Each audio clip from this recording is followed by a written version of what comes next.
Bismillahirrahmanirrahim. Alhamdulillahirabbil alamin wassalatu wassalamu ala asyrafil anbiya'i wal mursalin wa ala alihi wa sahbihi ajma'in. Subhanaka la ilma lana illa ma 'allamtana innaka antal alimul hakim.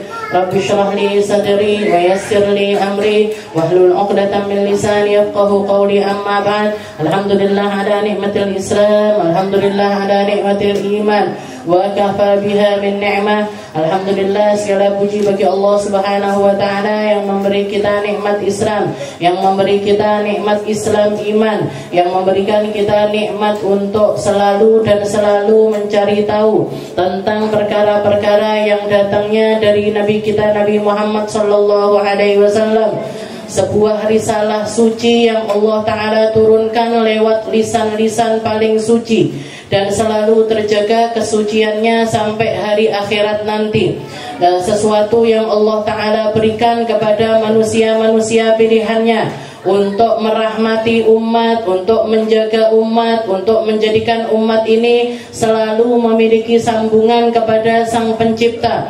Kenal siapa dirinya, tahu tujuan hidupnya, tahu kemana tempat kembalinya nanti, sehingga seluruh kehidupannya penuh makna, sehingga seluruh kehidupannya penuh ridho, sehingga seluruh kehidupannya penuh dengan perkara-perkara yang indah yang datangnya dari Nabi Muhammad sallallahu alaihi wasallam.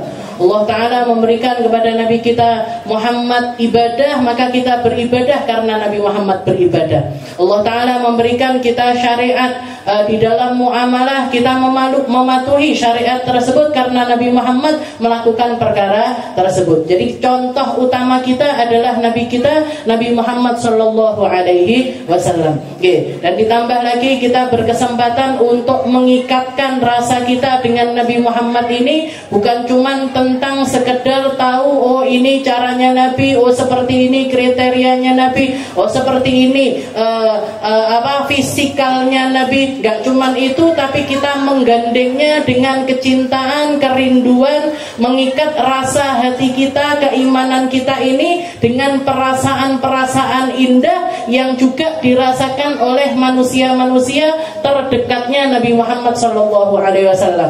Yang paling menonjol yang bikin Sayyidina Abu Bakar ini naik derajatnya setinggi-tingginya di sisi Allah Ta'ala bukan tentang sholatnya, bukan tentang sedekahnya, bukan tentang sepak terjangnya. Walaupun secara kasat mata itu semuanya pun yang dilakukan sama Sayyidina Abu Bakar ini luar biasa. Ibadahnya Sayyidina Abu Bakar luar biasa, sedekahnya luar biasa. Bahkan Sayyidina Umar mengatakan setiap kali aku punya gereneng, punya kerentek untuk melakukan kebaikan, Abu Bakar mesti disi aku. Jadi kalau ada orang menjadi pelopor kebaikan untuk nyari perhatiannya Nabi Muhammad, Sayyidina Umar baru kerentak, Sayyidina Abu Bakar sudah melakukan itu. Tapi katanya Nabi Muhammad, Allah Ta'ala mencintai Abu Bakar laisa bikathrati salati, bukan karena banyaknya salatnya dia, bukan karena banyaknya sedekahnya dia, walakin syai'un waqara fi qalbi, tapi karena ada sesuatu yang menancap kuat di dalam hatinya Sayyidina Abu Bakar. Semua ulama sepakat apa yang dimaksud dengan sesuatu yang menancap tersebut, yaitu kecintaannya yang luar biasa kepada Rasulullah Sallallahu Alaihi Wasallam. Bahkan sampai ke tingkat ketika Rasulullah ini haus, ketika Rasulullah ini haus, dapat minuman semangkok susu, Rasulullah minum, Rasulullah minum, Sayyidina Abu Bakar ini ngelihat, katanya Sayyidina Abu Bakar, wala yazalu yashrab thumma yashrab thumma yashrab. Rasulullah ini masih minum sak teguan hatta tawaitu ana, sampai ngelakku hilang. Yang minum Nabi, yang hilang ngelaknya Sayyidina Abu Bakar. Ini kayak jenengan kalau ngelihat saya, saya makan melok warak, warak tenanan apa ndak? Kan abang-abang lambe. Kalau Sayyidina Abu Bakar beneran, Bu. Jadi Rasulullah yang merasakan hal tersebut, yang mendapat ikut jadi berbagi di dalam segala sesuatu. Bahkan beliau rela ketika melihat ada ular di dalam gua Thur, di dalam gua Thur ketika perjalanan hijrah bersama Nabi, itu ada satu ekor ular yang memang sudah nungguin Nabi selama sekian puluh tahun, pengen ketemu sama Rasulullah SAW. Dia tahu kalau Rasulullah nanti mampir di dalam gua tersebut, dia delik di dalam salah satu lubang di gua tersebut. Sayyidina Abu Bakar ngelihat, loh kok enek ulo, ditutupi pakai kakinya, ditutupi pakai kakinya, dipatok berkali-kali sama ular tersebut. Beliau rela melakukan hal yang semacam itu demi Nabi Muhammad SAW. Katanya Sayyidina Abu Bakar, nggak apa-apa kalau Abu Bakar yang mati, nggak masalah. Risalah akan terus berjalan. Kalau Abu Bakar yang mati nggak masalah, Islam akan terus berjalan. Kalau Abu Bakar yang mati nggak masalah, yang penting bukan Nabi Muhammad Sallallahu Alaihi Wasallam. Jadi syai'un waqara fi qalbi. Ini orang para ahli burdah, orang-orang yang ngamalin burdah. Ini amaliyahnya orang-orang yang pengen nambahi ikatan kuatnya tentang kecintaan, kerinduan kepada Nabi. Makanya semuanya isinya munajat. Setelah itu ngoreksi diri, gimana caranya kita memantaskan diri. Pecinta kalau nggak taat bohong. Pecinta kalau nggak manut bohong. Pecinta kalau nggak melakukan sesuatu cintanya itu palsu.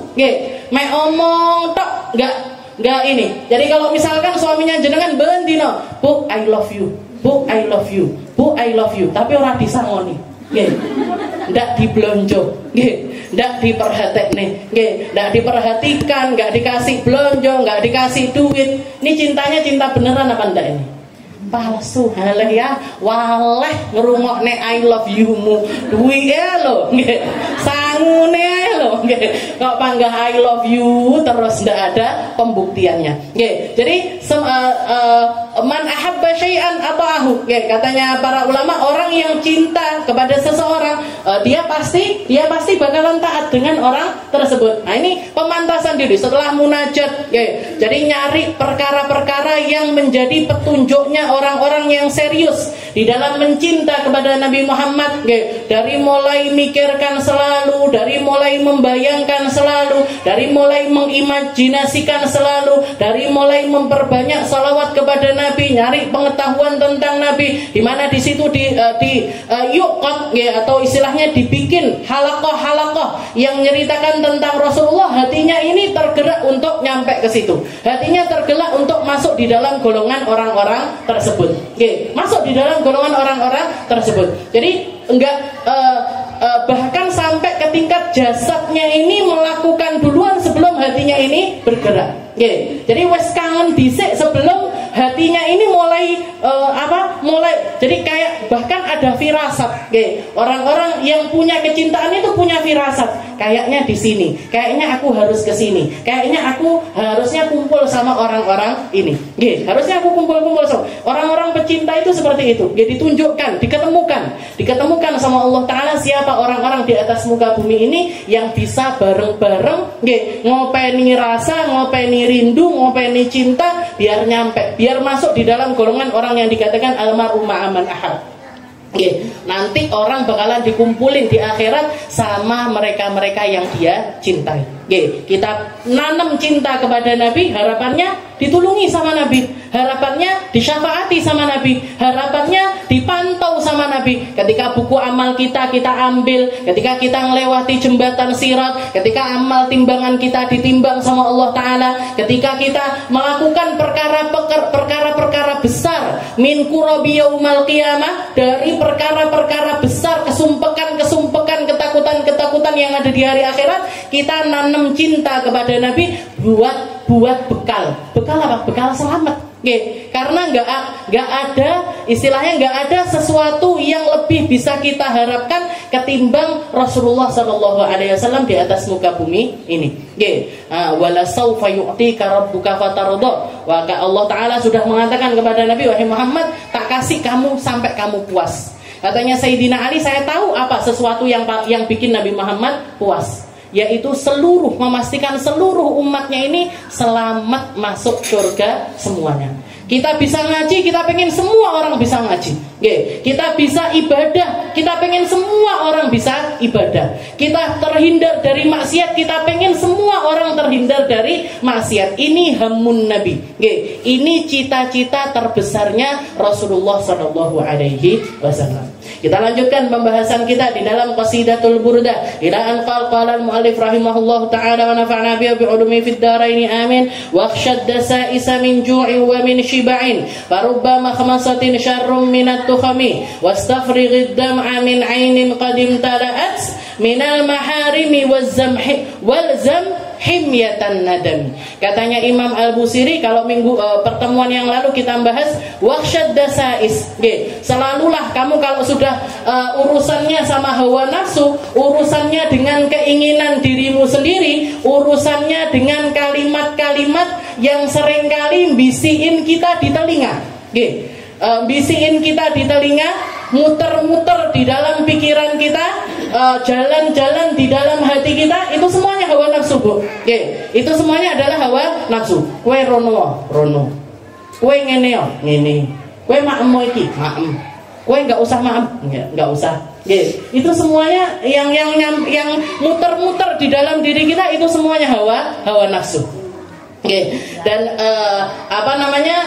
istrinya Al-Aziz atau bukan istrinya Ustadz Aziz, istrinya Al-Aziz, istrinya Al-Aziz itu pemimpin Mesir yang dulunya ngambil atau ngadopsi Nabi Allah, siapa yang paling ganteng? Yusuf. Nabi Yusuf begitu dijual, dibeli sama Al-Aziz. Jadi Aziz itu maksudnya orang mulia, petinggi negeri Mesir. Salah satu dari gubernurnya orang Mesir. Nah, Imra'atul Aziz, seperti yang kita tahu kisahnya Nabi Allah Yusuf, setelah Nabi Yusuf dewasa ini kan sempat terfitnah dengan istrinya Al-Aziz, sama istrinya gubernur ini tadi, yang sampai terjadi perkara-perkara yang nggak diinginkan. Nabi Yusufnya lari, sobek bajunya bagian belakang, beliau difitnah, mau melakukan hal-hal yang tidak senonoh sama istrinya gubernur tersebut, sampai di pengadilan akhirnya Allah Ta'ala menyelamatkan beliau dengan bicaranya satu bayi yang masih merah. Dia mengatakan fa'in quddamin kubulin, kalau misalkan robeknya itu di bagian depan, berarti yang salah Yusuf. Yang Zulaikha-nya adalah perempuan yang benar. Tapi kalau yang robek ini bagian belakang, maka berarti Yusuf yang benar, sedangkan perempuan itulah yang bersalah. Begitu dilihat bajunya sesuai belakangnya. Oh, berarti yang nggak benar ini si perempuan tersebut. Akhirnya dia sakit hati, terus mengumpulkan perempuan-perempuan, istri-istrinya gubernur yang lainnya. Habis itu cerita yang terkenal itu, dikasih pisau yang tajam semuanya, dikasih apel semuanya. Setelah itu Nabi Yusuf suruh masuk. Bukannya motong-motong kulitnya apel, motong-motong, ngupas-ngupas kulit jarinya sendiri-sendiri. Sampai mereka saking gantengnya Nabi Yusuf, saking gantengnya Nabi Yusuf. Kalau orang sekarang ganteng-gantengnya paling bikin orang kejedot aja. Kok ganteng menduk. Tapi kalau Nabi Yusuf bahkan sampai jarinya ini disobek-sobek, nggak kerasa sakit. Begitu sudah naruh barang yang disuruh sama Zulaikha, setelah itu keluar lagi baru sadar. Wes ketian semuanya. Semuanya. Jadi semuanya ini jarinya berdarah-darah semuanya. Maka Zulaikha mengatakan, kamu bayangkan, laki-laki semacam ini hidup serumah sama saya. Kamu bayangkan laki-laki yang semacam ini, bagaimana hati saya nggak tertarik sama dia, nggak terpaut dengan dia, padahal dia punya paras rupawan yang sedemikian ini. Nah, ini jadi dijadikan. Ini yang dikatakan sama Allah Ta'ala, inna kaidakunna azim. Wong wedok lek wis mau benerkan dirinya, mau salah kayak gimana pun panggah iso bener, Bu. Perempuan selalu benar ini kayak gini nih. Jadi mau salah sudah benar-benar terbukti kalau dia itu salah, orang-orang nggak bisa menyalahkan dia. Orang-orang nggak bisa menyalahkan dia dengan pembuktian yang semacam itu. Dan Imra'atul Aziz dikatakan Allah Ta'ala mengatakan di dalam Al-Qur'an, wa idh qalat Imra'atul Aziz wa ma ubarri'u nafsi innan nafsa la'ammaratun bisu. Katanya istrinya Al-Aziz, beliau Zulaikha ini mengatakan, aku nggak menyangkal kalau diriku ini bersalah, saya nggak menyangkal. Wa ma ubarri'u nafsi, karena semua orang punya hawa nafsu. Semua orang punya syahwat, semua orang punya berbagai macam keinginan. Wa innan nafsa la'ammarah bisu, dan asal muasalnya nafsu itu selalu menyuruh kepada kemungkaran, selalu nyuruh orang ini melakukan keburukan, selalu nyuruh orang ini melakukan perkara-perkara yang menyalahi aturannya Allah Subhanahu wa Ta'ala. Selalu hawa nafsu itu semacam itu.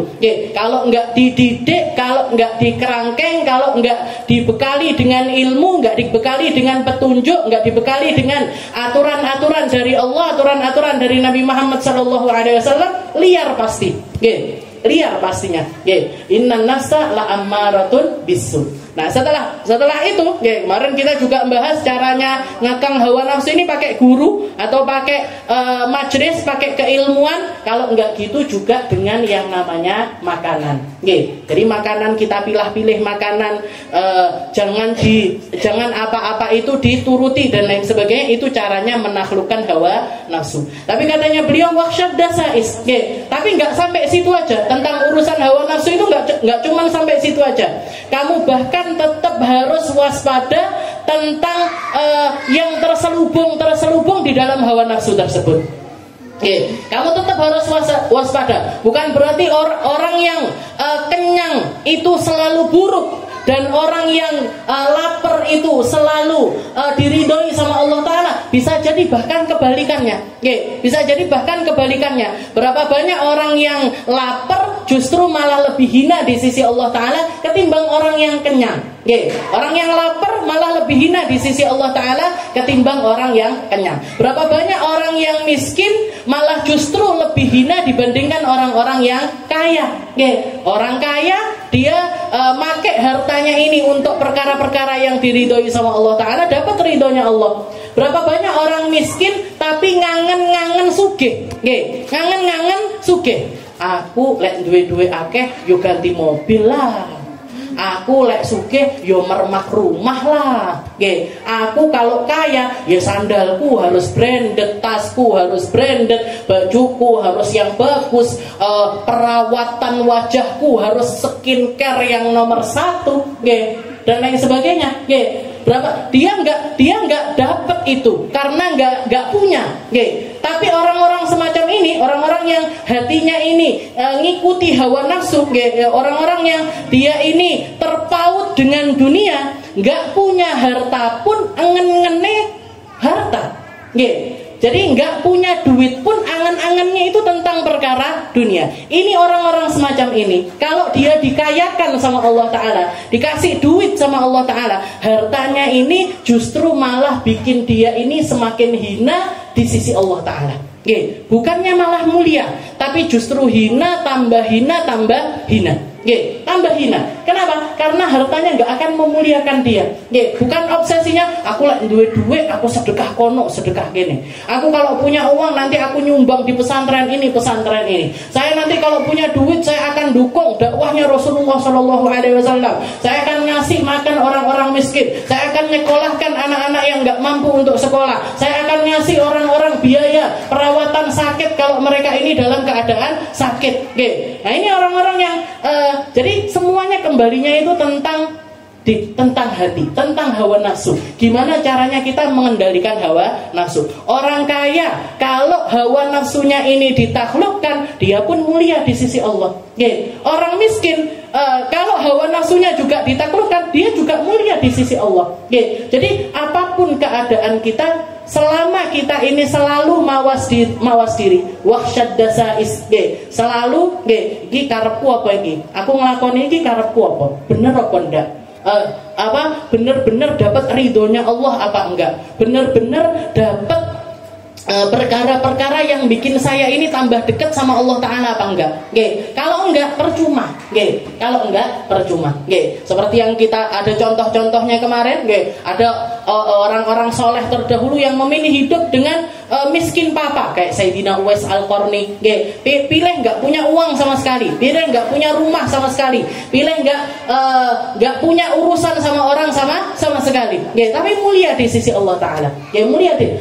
Mulia majhulun fil ardi ma'rufun fis sama. Ini Allah Ta'ala yang istilahnya menjamin kemuliaannya di sisinya. Majhulun fil ardi, di dunia enggak direket sama orang.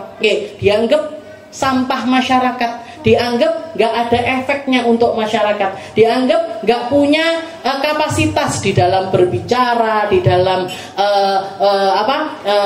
nyusun perkara-perkara Islam dan lain sebagainya, nggak punya kapasitas, tapi ternyata mulia di sisi Allah Subhanahu wa Ta'ala. Juga ada orang-orang semacam Sayyidina Hasan, saya pilih gaya kelambi api, omae dia api, kendaraannya juga dibagus-bagusin, tapi semuanya karena apa? Karena beliau ingin mulia di hadapan orang-orang.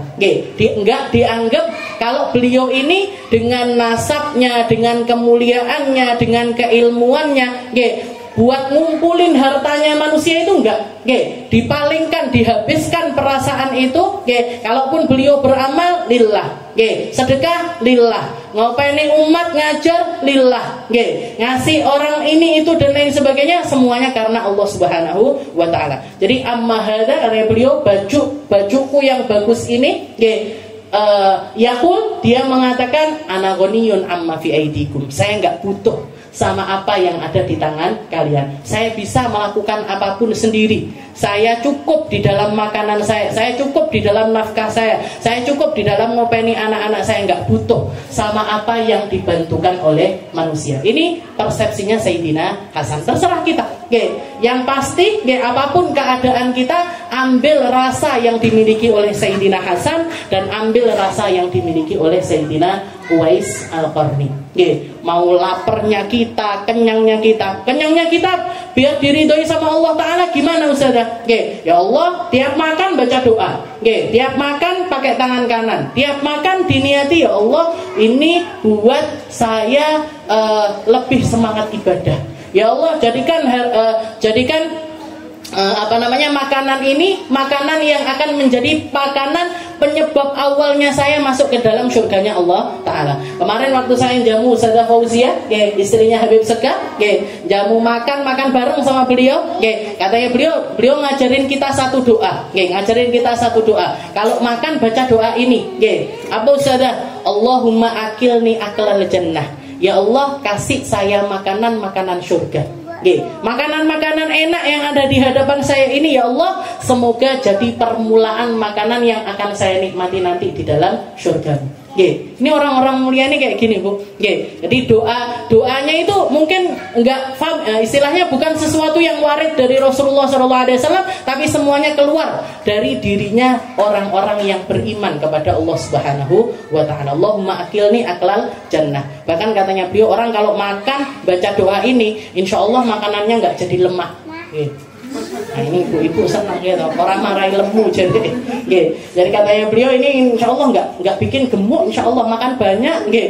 Embuh iki napa istilahnya buat nyenengin hati, nyenengin diri apa gimana. Tapi yang katanya beliau seperti itu. Allahumma akilni aklal jannah. Waqshad dasa isa min ju'in wa min shiba'in farubba makhmasa syarrum minat tukhami. Berapa banyak orang miskin malah justru hina di sisi Allah Ta'ala ketimbang orang-orang yang banyak harta. Orang yang lapar justru malah hina dibandingkan orang-orang yang kenyang. Setelah itu beliau mengatakan wastafriqid dam'ah.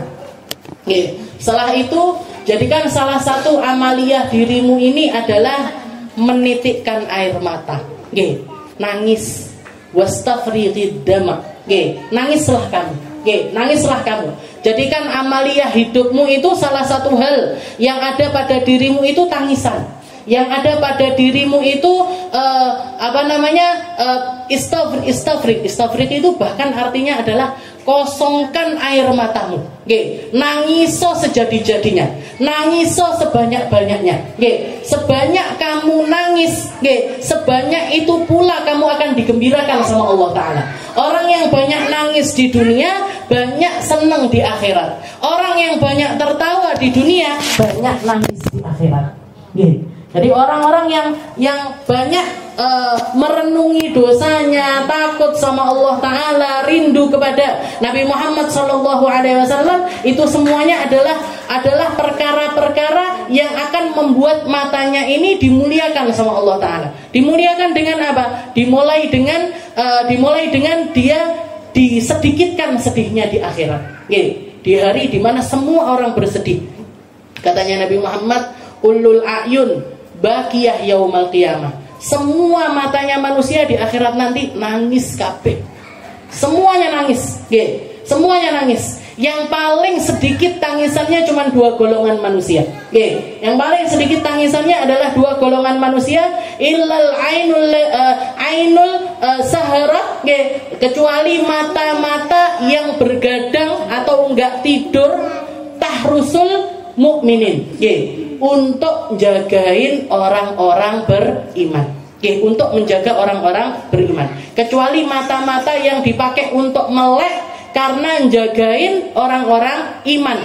Kalau di zaman Nabi dulu, ketika peperangan itu kan, peperangan dilakukannya di siang hari, malam istirahat, tapi mereka nanti ada sahabat-sahabat yang pos-posnya. Jadi ini misalkan satu kelompok sahabat istirahat, nanti ada 2 orang sahabat yang bagian jaga. Yang bagian jaga nggak tidur untuk jagain orang-orang. Nah, kelompok yang lainnya lagi ada sahabat yang lainnya yang juga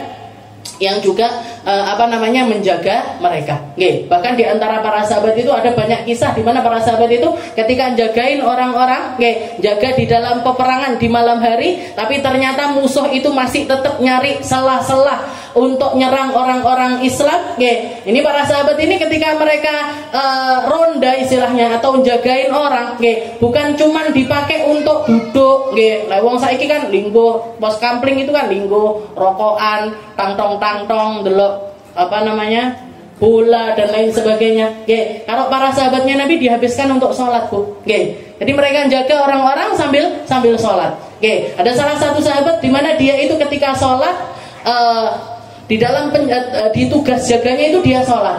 Di dalam sholatnya setelah baca Fatihah dia baca surat Kahfi. Jadi yang dibaca surat Al-Kahfi. Jangan bayangkan, dewe lek kuwi paling panggah kulha kulhu. Kulhu. Ini baca surat Kahfi. Ternyata ada musuh yang ngintai, dipanahkan kena bahunya sebelah kanan.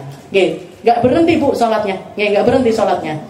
Diteruskan lagi, nancep lagi, ada panah lagi nancep di sebelah bahunya sebelah kiri.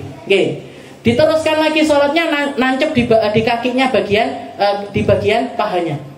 Katanya beliau, kalau misalkan saya nggak takut, orang-orang ini nanti nyerang orang-orang Islam, akan saya lanjutkan, akan saya teruskan sholat saya. Tapi karena takut, ini kok terus-terusan ini panahnya, takutnya nanti mereka bakalan nyerang kita, akhirnya beliau mempercepat sholatnya. Setelah itu salam, dicabut, ngelapor kepada Nabi Muhammad kalau ada musuh yang ngintai. Ini para sahabat-sahabatnya Rasulullah SAW. Jadi orang-orang yang nggak tidur, orang-orang yang nggak tidur karena menjaga orang-orang Islam. Ini dalam arti berbagai macam hal. Bisa jadi yang dijaga itu orang banyak, bisa jadi yang dijaga itu keluarganya, bisa jadi yang dijaga itu murid-muridnya, bisa jadi yang penting orang-orang Islam atau yang dijaga itu hartanya. Bapak-bapak yang nggak tidur malam untuk bekerja, nyari duit untuk anaknya, biar anaknya bisa sekolah Islam, biar anaknya bisa sekolah di tempat yang baik, biar anak-anaknya bisa dapat pendidikan yang baik. Mereka rela nggak tidur malam, bergadang, nyari orderan, nyari pekerjaan dan lain sebagainya. Ini mata-matanya orang semacam ini, kalau niatnya karena Allah, kalau keinginannya itu nyari ridhonya Allah Ta'ala, mata ini akan dilindungi dari mata-mata yang menangis di akhirat nanti. Jadi mata yang terjaga di malam hari karena hal-hal yang baik. Setelah itu yang kedua, wal ainun bagian min khasyatillah. Dan yang kedua adalah mata-mata yang seringkali dipakai nangis karena takut kepada Allah Subhanahu wa taala. Ini yang dijaga dari api neraka. Bahkan ketika di dalam kitab Tanbihul Ghafilin itu ada kisahnya umatnya Nabi Muhammad SAW yang pada akhirnya karena banyaknya maksiat mereka, karena banyaknya kesalahan mereka, karena banyaknya dosa-dosa mereka, akhirnya mereka dimasukkan juga ke dalam nerakanya Allah Ta'ala. Ketika mau masuk ke dalam neraka, semua mata mereka ini nangis. Semuanya nangis sambil manggil-manggil Nabi Muhammad SAW, ya Rasul, kami umatmu ya Rasul. Tapi harus dimasukkan ke dalam neraka, harus masuk ke dalam tempat yang mengerikan ini. Maka malaikat penjaga neraka dan malaikat yang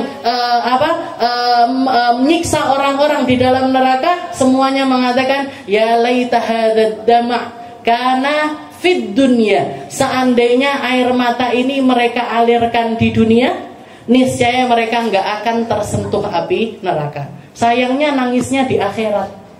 Sayangnya nangisnya setelah masuk neraka. Sayangnya nangisnya ketika tangannya nggak bisa ngambil kitabnya pakai tangan kanan. Sayangnya nangisnya ketika timbangan amalnya jomplang, yang baiknya sedikit sekali dan yang buruknya yang banyak. Nangisnya di saat-saat itu tangisan nggak direken lagi sama Allah Ta'ala. Al-yauma ansakum kama tansau liqa'a yaumikum hadza. Katanya Allah Ta'ala, hari ini saya nggak peduli lagi. Hari ini saya melupakan kalian. Sehari ini saya nggak mau tahu tentang kalian, sebagaimana kalian seumur hidup nggak mau tahu tentang Allah. Sebagaimana kalian seumur hidup nggak ingat sama Allah. Sebagaimana kalian seumur hidup nggak patuh sama Allah Ta'ala, hari ini aku pun nggak mau tahu tentang keadaan kalian. Nggak direken tangisannya tuh, nggak direken lagi tangisannya. Makanya beliau mengatakan wastafrighid dama. Ayo jadikan amalia hidup kita ini nangis. Jadikan amalia hidup kita ini nangis, karena tangisan ini salah satu syaratnya taubat. Salah satu syaratnya taubat itu nangis. Juga nangis ini juga adalah penanda seberapa kerasnya hati kita. Jadi tangisan ini bisa nunjukin hati kita ini keraskah, atau lembutkah. Hati kita ini masukkah nasihat-nasihat atau enggak masuk. Hati kita ini peduli atau enggak tentang agama kita atau enggak. Hati kita ini ngerti enggak kalau urusan hidup di dunia ini urusan yang serius, dan di akhirat nanti urusannya lebih serius lagi. Lebih serius lagi. Jadi tangisan ini bisa jadi tolak ukur.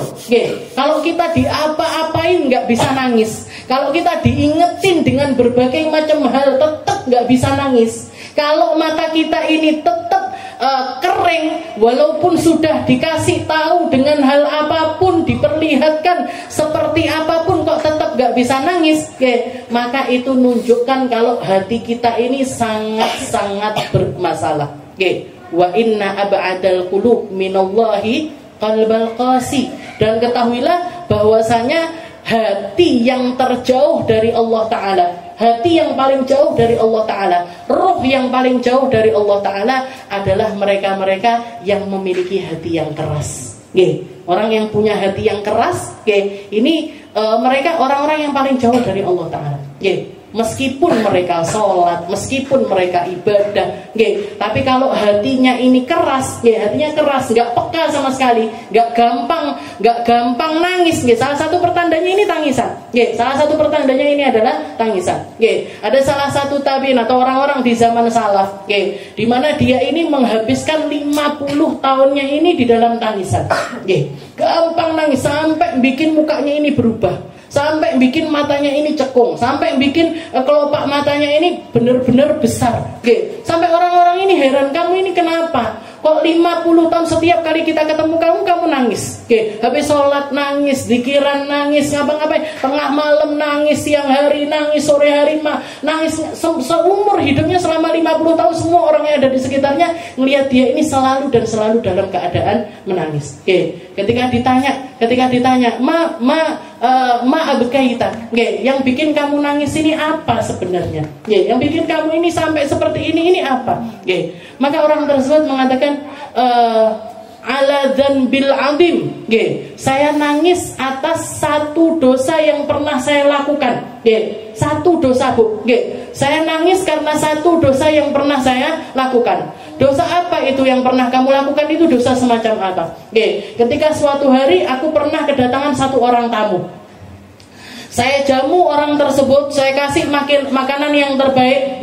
Dilalah makanan yang saya kasihkan ini, ninggalkan sisa-sisa di jari-jari kita yang sulit untuk dihapuskan kecuali pakai, kalau zaman sekarang mungkin pakai sabun. Harus pakai sabun yang ada skrapnya. Kalau zaman dulu, mereka membersihkan hal-hal semacam itu pakai debu, pakai tanah, pakai lempung. Maka ketika kita dalam keadaan semacam itu, ketika saya duduk bersama tamu ini tadi, di terasan rumah saya, dan tangan kita ini terasa nggak enak, mau dicuci, mau dibersihkan, nggak ketemu apa-apa, ada air, tapi air aja masih bikin tangan ini nggak enak. Maka waktu itu aku ngulurkan tanganku, ngambil dari temboknya tetangga, aku ambil satu lempung dari situ, saya pakai untuk membersihkan tangan saya dan juga tamu saya. Sejak saat itu perkara ini menghantui saya siang malam, bikin siang saya ini nggak tenang, bikin saya nggak mampu untuk tidur di malam hari. Katanya orang-orang, apa kamu nggak minta maaf sama tetanggamu itu? Apa kamu nggak minta halal sama tetanggamu? Sudah, saya sudah minta maaf sama tetanggaku. Apa kamu halal astaghfarta rabbak? Apa kamu nggak minta ampun sama Allah Taala? Memperbanyak istighfar, taubat, minta ampun sama Allah Taala. Sudah, saya sudah istighfar, saya sudah taubat, saya sudah minta ampun sama Allah Taala. Juga urusan sama orang ini juga sudah saya selesaikan. Loh, kok kamu masih nangis kenapa? Tadzakkartu, saya kepikiran hari di mana nanti aku berdiri di hadapan Allah Taala, hari di mana nanti aku ditanya sama Allah Taala, ditanyain sama Allah Taala, dan Allah Taala akan bertanya kepadaku, kenapa kamu ngulurkan tanganmu ke rumah tetangga tanpa izinnya dia, tanpa sepengetahuan dari dia, kamu ngambil tanah tersebut, kamu pakai untuk kemanfaatan dirimu. Apakah kamu nggak merasa kalau aku lihat? Apa kamu nggak merasa kalau aku pandang? Apa kamu nggak merasa kalau ada di dalam pengawasanku? Apa kamu nggak merasa kalau aku akan memperkarakan tentang perkara ini? Itu yang membuat aku ketakutan. Itu yang membuat aku kepikiran.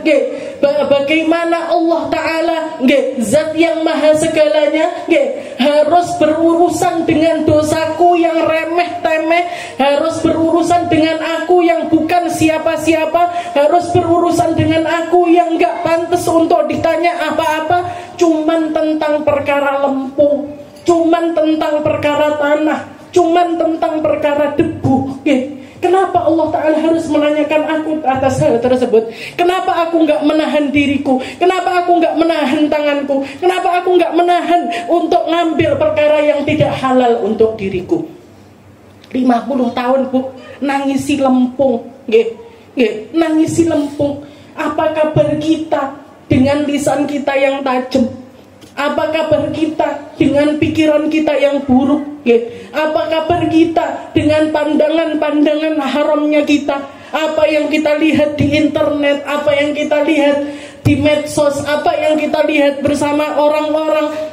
Di saat sendirinya kita, saat kita sama orang lain, pantas Allah Ta'ala ngomong itu sama kita? Pantas Allah Ta'ala memberdirikan kita atas hal yang semacam itu? Pantas Allah Ta'ala dengan segala kenikmatan yang Allah Ta'ala berikan kepada kita, gak pernah absen, gak pernah berhenti, gak pernah ditunda sama Allah Ta'ala. Kita butuh oksigen, dikasih terus sama Allah. Kita butuh makan, dikasih terus sama Allah. Kita butuh rezeki, dikasih terus sama Allah. Dikasih kita tidur yang nyenyak, dikasih kita keluarga, dikasih kita orang-orang yang sayang sama kita. Tapi tapi kita pakai semuanya untuk melawan Allah Ta'ala. Kita pakai semuanya untuk maksiat sama Allah Ta'ala. Kita pakai semuanya untuk melakukan kesalahan-kesalahan kepada Allah. Di dalam hadis qudsi Rasulullah pernah mengatakan, Allah Ta'ala bahkan mengatakan, ya ibadi, wahai hamba-hambaku, kaifa taj'aluni ahwanun nadhirina ilaik.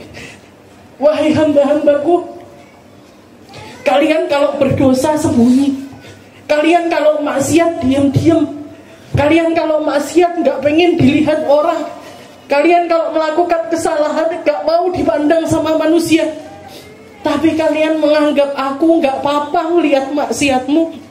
Kamu nganggap aku gak apa-apa memandang kamu dalam keadaan kotor semacam itu. Kamu nganggap aku gak apa-apa ngawasi kamu dan kamu dalam keadaan maksiat yang semacam itu. Kaifa taj'aluni ahwanun nadhirina ilaik. Allah tuh yang ngomong, bagaimana bisa kamu menjadikan aku zat paling remeh yang patut untuk diremehkan, sehingga kamu bisa dengan leluasa melakukan kemaksiatan semacam itu. Kaifa taj'aluni, bagaimana bisa kamu menjadikan aku sesuatu yang paling remeh, ahwanun nadhirin, paling remehnya sesuatu yang memandang kepada kalian. Kamu dipandang orang salah, malu. Kamu dipandang orang nggak nutup aurat, malu. Kamu dipandang orang ngomong yang buruk, malu. Aib kita satu aja Bu dibongkar di antara manusia, nggak ada orang mau ketemu kita, nggak ada orang mau salaman sama kita, nggak ada orang mau nganggep omongannya kita. Tapi Allah Ta'ala kita jadikan ngelihat kita ngapain aja, ngelihat apa aja, kita meremehkan hal yang semacam itu. Bahkan di dalam Al-Quran Allah Ta'ala juga mengatakan, Qul ya ibadiyalladzina asrafu ala anfusihim la taqnatu min rahmatillah innallaha yaghfirud dzunuba jami'a. Innallaha yaghfirud dzunuba jami'a. Kalian punya dosa sebanyak apapun diampuni sama Allah Ta'ala. Bahkan Allah Ta'ala enggak melepaskan penyematan penghambaannya kita sebagai hambanya Allah Ta'ala itu enggak dilepaskan. Berapa banyak orang tua yang enggak mau nganggep anaknya lagi karena anaknya durhaka. Berapa banyak anak yang gak mau nganggep orang tuanya karena banyaknya kesalahannya orang tuanya. Berapa banyak seorang guru mengeluarkan murid-muridnya karena murid-muridnya ini terlalu nakal, nyuri, minum khamr, berzina, ini itu dan lain sebagainya. Terus gak mampu aku, keluarin aja. Saya bukan gurumu lagi, saya bukan orang tuamu lagi, saya bukan bapakmu lagi, saya bukan ibumu lagi. Tapi Allah Ta'ala Bu, dengan semua kesalahan kita, dengan semua dosa kita, Allah Ta'ala nggak ngelepasin kita. Qul ya ibadi, katakan wahai Muhammad, bilang sama hamba-hambaku itu semuanya, mereka semuanya tetap hambaku. Yang pezina tetap hambaku, yang minum khamr tetap hambaku, yang judi tetap hambaku, yang durhaka sama orang tua tetap hambaku. Semua orang ahli maksiat itu tetap hambaku. Katakan kepada mereka, mereka tetap jadi hambaku wahai Muhammad. Qul ya ibadiyalladzina asrafu ala anfusihim. Orang-orang, wahai hamba-hamba yang lagi yang sedang melampaui batas dengan dosa-dosa mereka. La taqnatu min rahmatillah. Katanya Allah Ta'ala, jangan pernah putus asa untuk nyari rahmatnya Allah. Jangan pernah minder kalau kamu punya kesalahan sebesar apapun. Jangan pernah enggak bertaubat. Jangan pernah enggak kembali sama Allah. Jangan pernah merasa enggak pantas untuk kembali kepada Allah Subhanahu wa ta'ala. Innallaha yaghfirud dzunuba jami'a. Allah Ta'ala kalau mau menghapus semua dosamu, dihapus semuanya sama Allah. Allah Ta'ala kalau mau ngentek nih dosamu, dientek nih semuanya sama Allah Ta'ala.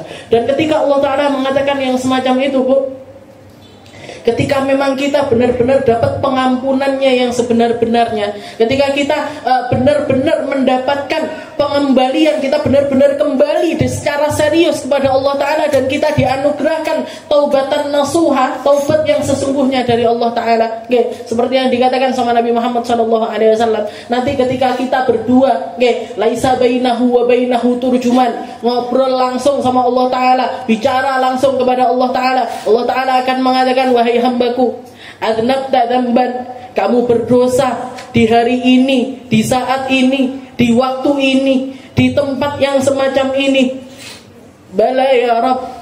Dan hamba tersebut mengatakan, benar ya Allah, saya dosa di waktu itu, saya melakukan kesalahan di waktu itu, saya melakukan perkara buruk di saat itu. Tapi ketahuilah hambaku, kamu juga sudah bertaubat atas dosa tersebut di waktu ini, di saat ini, dalam keadaan yang semacam ini.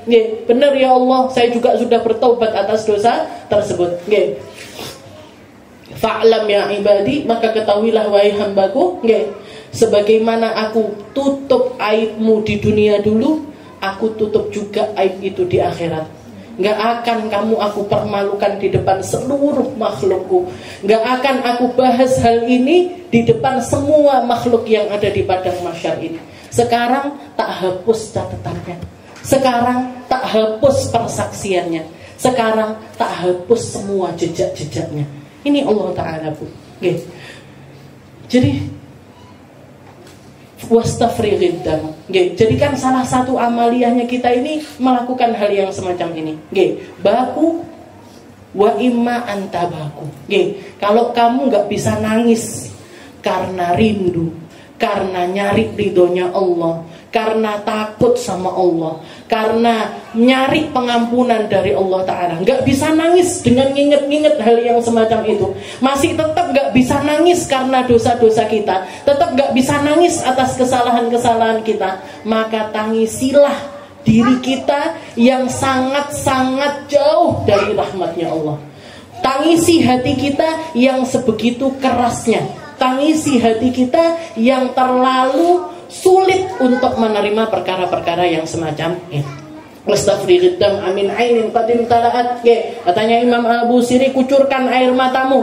Dari apa? Min ainin qadim talaat, dari mata-matamu yang selama ini kamu penuhi dengan perkara-perkara yang buruk, pandangan-pandangan yang buruk, pandangan-pandangan yang haram, pandangan-pandangan yang enggak benar, pandangan ngeremehkan orang lain, pandangan yang enggak diridhoi sama Allah Ta'ala, pandangan untuk nyari aibnya orang dan lain sebagainya. Wastafrighid dam amin ainin qadim talaat minal maharim, dari semua hal yang diharamkan sama Allah Ta'ala. Walzam himyatan nadami, dan laluilah, habiskan hidupmu selanjutnya, teruslah kamu menyesal atas setiap dosa. Jadi taubat ini kalau kita fi halatit taubah, kalau kita punya dosa-dosa yang kita anggap itu memang dosa-dosa benar, yang dosa-dosa besar yang memang harus kita nyari pengampunannya Allah Ta'ala secara sempurna atas dosa-dosa tersebut, fokus di dalam hal itu. Kalau belum dapat, cari momennya, cari caranya biar kita itu nyesel tentang hal-hal yang semacam itu. Setelah itu, kalau kita sudah merasa dosa-dosa besar kita sudah menghindari semuanya, min makruhatillah, dari apa-apa yang enggak diridhoi sama Allah Ta'ala, kita menghindari hal tersebut, walzam himyatan nadami, teruslah menyesal, teruslah mentaubati dosa-dosamu yang lainnya. Karena bahkan Nabi Muhammad SAW setiap harinya itu bertaubat sama Allah Ta'ala minimal 100 kali. Istighfar sama Allah Ta'ala minimal 100 kali. Minta pengampunan dari Allah Ta'ala itu minimal sehari itu 100 kali. Nah kita, jadi padahal beliau bersih dari setiap dosa, tapi selalu, ini namanya walzam himyatan nadam. Teruslah kamu itu menetapi haliyahnya orang yang taubat, haliyahnya orang yang kembali kepada Allah Ta'ala. Karena nggak ada satupun orang mulia kecuali nangis. Nabi Muhammad nangis, para nabi nangis, para rasul nangis, para sahabatnya Nabi nangis, orang-orang soleh nangis, orang-orang para pendakwah nangis, para ulama nangis, semua orang, ahli sholat nangis, ahli puasa nangis, ahli sedekah nangis. Kenapa mereka melakukan kebaikan-kebaikan tersebut? Untuk nebusi kesalahan-kesalahan yang mereka lakukan. Orang-orang baik itu amaliyahnya mereka nangis. Maka kok kita harus lebih lagi nyari perkara nangis ini tadi. Karena mata ini, Bu, nanti yang akan dimuliakan, yang dapat kenikmatan puncak di dalam surga itu mata. Karena hanya mata yang diizinkan sama Allah Ta'ala nantinya mendapatkan penghormatan untuk melihat langsung kepada Allah Subhanahu wa Ta'ala. maka mata yang dipenuhi dengan keharaman diharamkan dari melihat zatnya Allah. Orang-orang yang matanya dipenuhi dengan keburukan gak akan dapat kemuliaan mandang Allah Subhanahu wa ta'ala. Gak akan mendapatkan kemuliaan karena gak bisa bercampur. Kebaikan sama keburukan itu gak bisa bercampur. Maksiat dengan ibadah itu gak bisa bercampur. Hal yang indah dengan hal yang buruk itu gak bisa bercampur. Maka setiap kali kita ngoreksi mata kita, ingat-ingat itu. Ya Allah, ini mata yang nanti bakalan ngelihat Allah. Ini mata nanti yang bakalan ngelihat Rasulullah. Ini mata yang nanti bakalan ngelihat orang-orang mulia. Jangan kita kotori dengan pandangan-pandangan buruk kita. Wa khalifin nafsa wa syaitana wa asihima wa inhuma mahadakan nusha fattahimi. Dan teruslah lawanlah hawa nafsumu karena dan jangan pernah percaya dengan apapun yang dijanjikan oleh hawa nafsu ataupun juga setan, meskipun mereka nasihati kamu sepertinya adalah sesuatu yang benar, maka kamu tetap harus mencurigai hal tersebut. Insyaallah kita lanjutkan di pertemuan kita yang selanjutnya.